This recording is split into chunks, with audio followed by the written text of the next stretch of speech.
Welcome Amy Alamar. She's an Avon mom and author of Parenting for the Genius.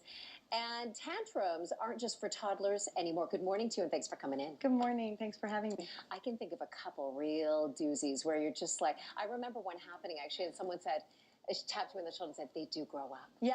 And that one has. And then they have more. well, that's the problem now, that one that, you know, they were talking about my son, he's now hit 12, and now the teen thing, tantrums have taken a different form. What do we do here? Yes. Help.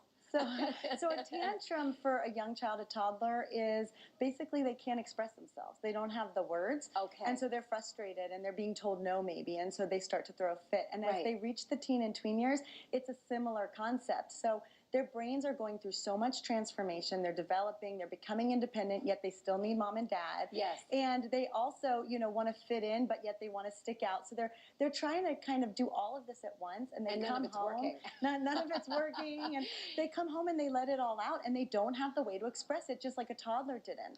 And so we need to teach them how to express themselves. And so how do we do that? How should we teach? So in the moment, it's very hard, and I don't advise trying. Yeah, right. Yeah, I advise a timeout for everyone. Okay. But as soon after as you can, really have a heart-to-heart with them and let them help you. So I know in my own home, asking them, what did I do that triggered, right? If I did anything to play into it and aggravate you. Obviously, I didn't cause the tantrum, but did I do something that made it worse? Right. What can I do to make it better? What would I say? You know, what would be your ideal? And then they can talk to you about, you know, how do we set this up? How do we set all of us up for, you know, success?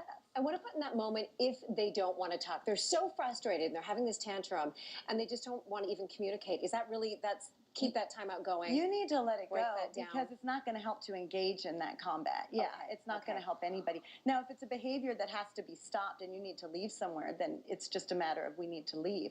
But if you're at your home, just take a break. Breathe deeply, everybody. What about, you know, when it really is time to go seek counseling, maybe get some therapist help?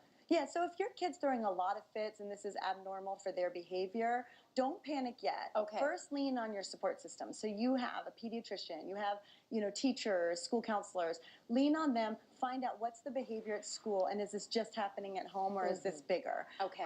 If you feel like that's gotten out of your control and this isn't helping you, then it's time to ask for a referral for professional help and maybe something more direct with your child.